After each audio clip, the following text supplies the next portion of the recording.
बिस्मिल्लाहिर्रहमानिर्रहीम। जावेद हाशमी ऑफिशियल पे खुश आमदीद। मेरे बच्चों, मेरी बेटियों, मेरे बेटों, आज पाकिस्तान में दो सूबों के अंदर तो एहतजाजी मुजाहरे हो रहे हैं, लोग कत्ल हो रहे हैं और कहीं पे धरना दे के गवादर में और उन तमाम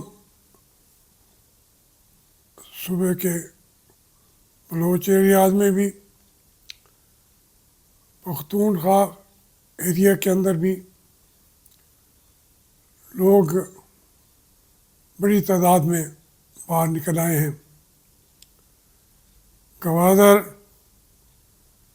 जो उसका दूसरा मरहला डेवलपमेंट का, वो का इस हफ्ते डेढ़ में शुरू होने वाला है।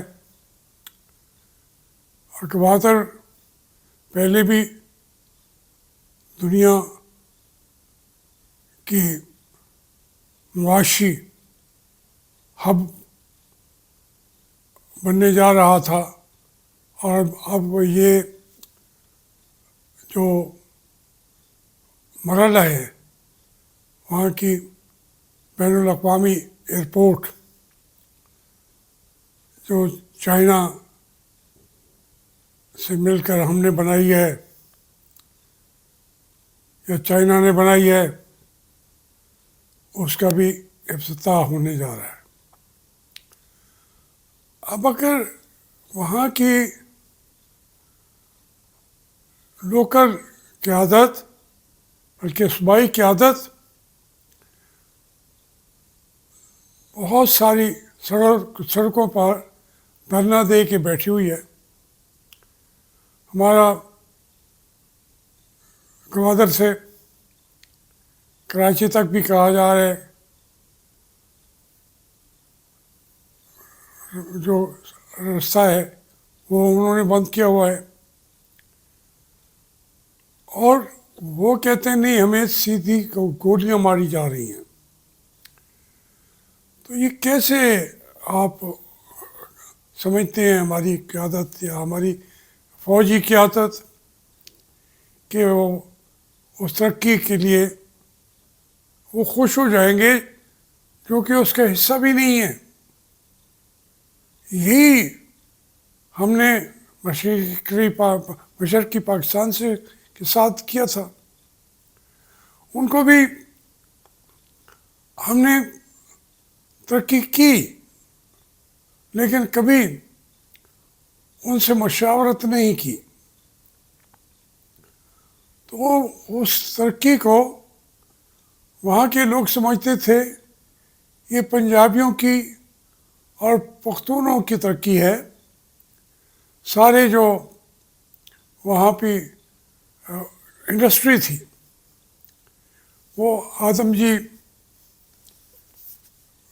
की हो, दूसरी हो, सबके मालिक जो थे, जितनी इन्होंने लाइसेंस दिए, पैसे दिए, हमारी उस वक्त की वफाकी हुकूमतों ने, वो सिर्फ एक लिहाज से वो मगरबी पाकिस्तान के लोगों को ही मिले, कराची के लोगों को मिले, पंजाब के लोगों के मिले।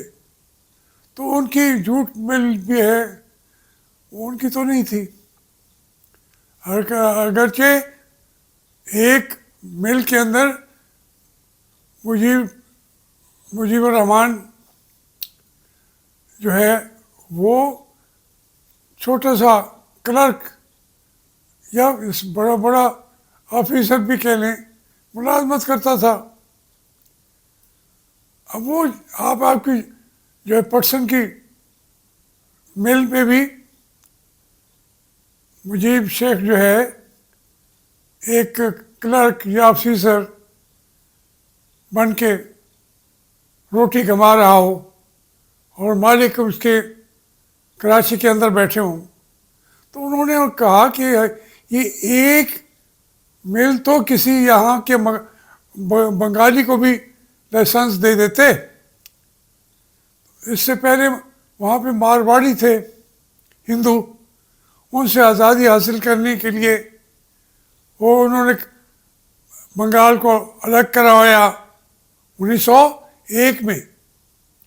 लेकिन फिर वो महात्मा गांधी और सब हिंदुओं के मफादात वाले लोगों ने कहा कि नहीं जी, बंगाल शुड बी मुत्तहिदा बंगाल, यूनाइटेड बंगाल। तो वो उन्होंने मगरब में बंगाल और मशरक़ी बंगाल, जिससे मुसलमानों को फ़ायदा होता था, ख़त्म करा दिया।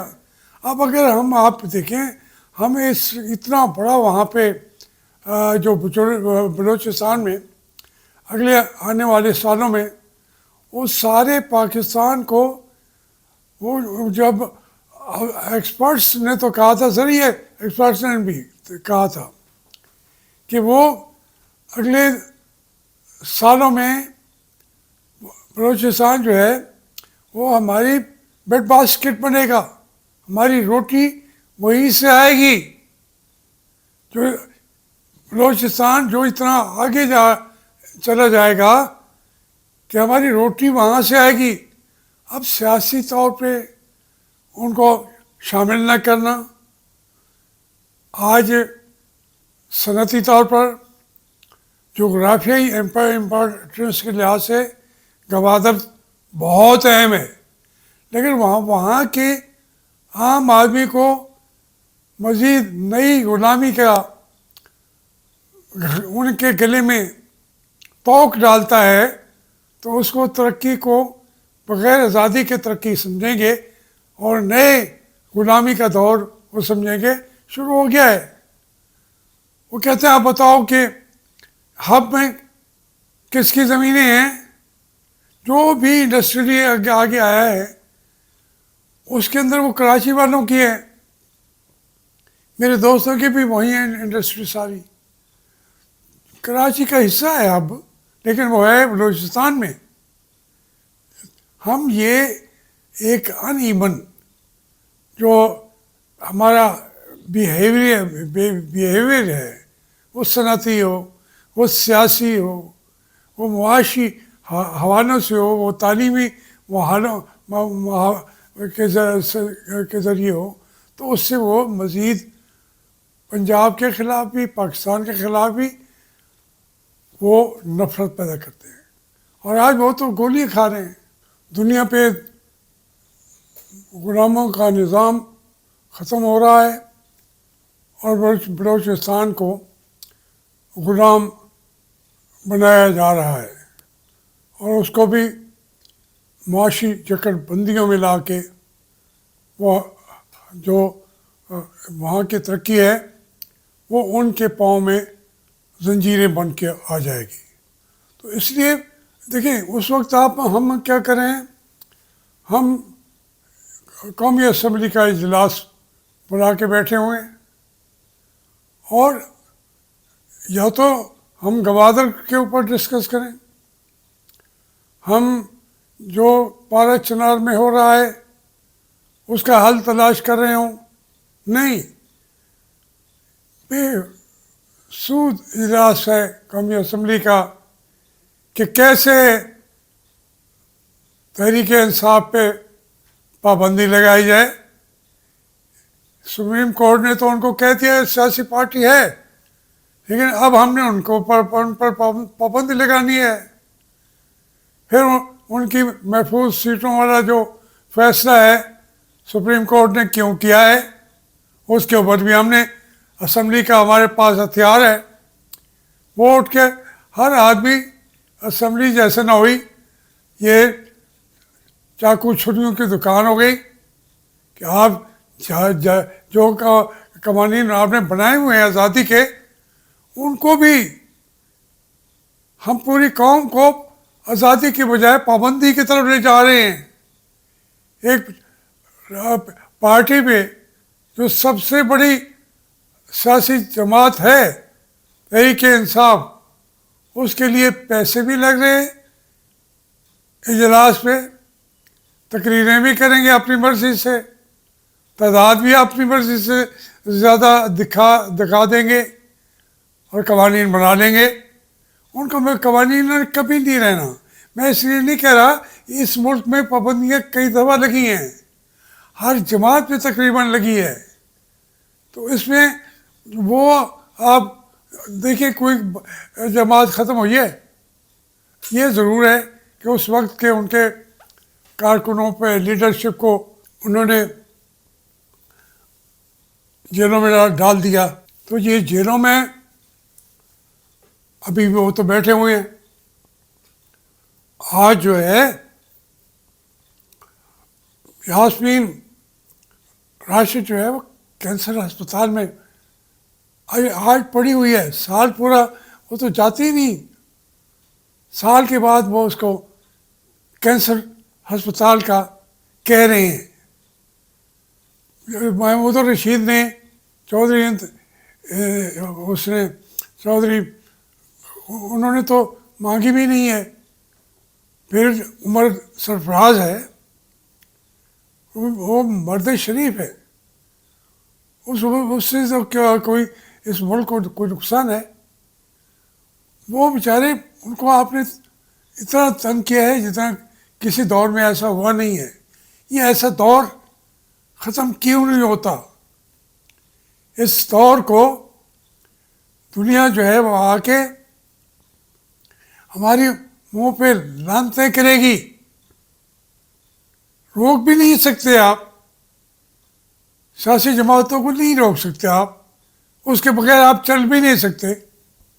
और वो बार बार कोशिश कर रहे हैं कि भाई हमारे साथ बैठ के बात करो। डील जो होती है वो कोई एलानिया कह नहीं हो रहा होता, वो कॉन्स्पिरेसी होती है, साजिश होती है। आप उसको कह देंगे कि जनाब उसको अब वो उसका तो सांस फूल गई है।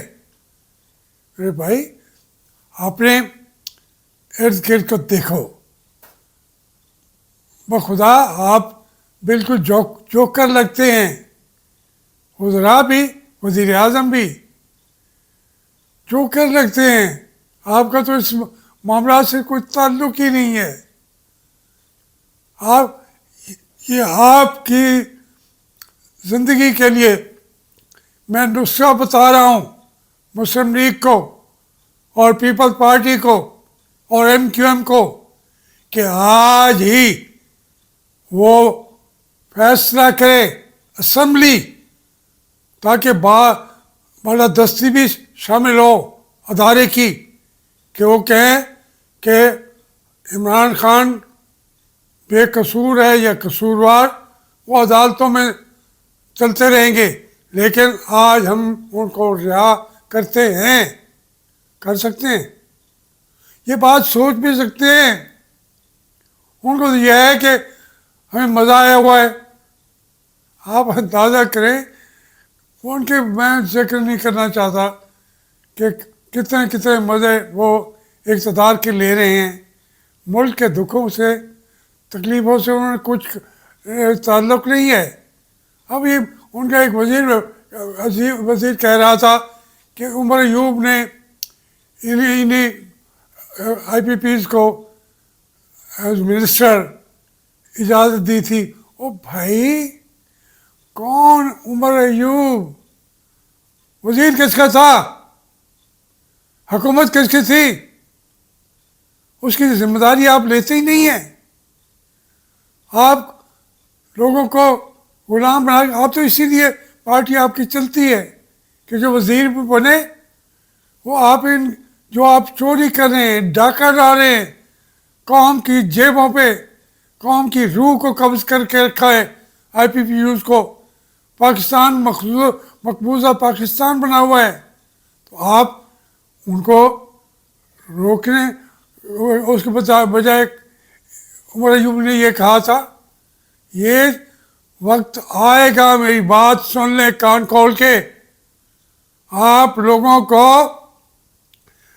ये पैसे वापस करने पड़ेंगे। लोग जो हैं इनकलाब के अलावा कोई और रास्ता आपने रहने ही नहीं दिया। और जब इनकलाब आएगा तो फिर कौन कौन उसको क्या पता कि घुन के साथ, गंदम के साथ घुन भी पेश जाता है, उसमें कोई तमीज़ भी नहीं होती। फ्रांस का इनकलाब जाके पढ़ें, चाइना का इनकलाब पढ़ें, रूस का इनकलाब पढ़ें।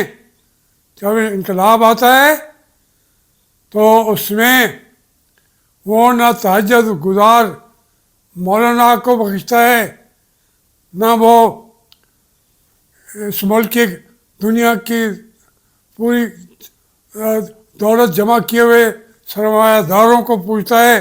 फिर वो आता है तो फिर कोई बचता नहीं है। और मैं पाकिस्तान की कौम के गरीबों की आंखों में उस इनकलाब को देख सकता हूँ, पढ़ सकता हूँ। आप भी पढ़ लो, यही बेहतर होगा।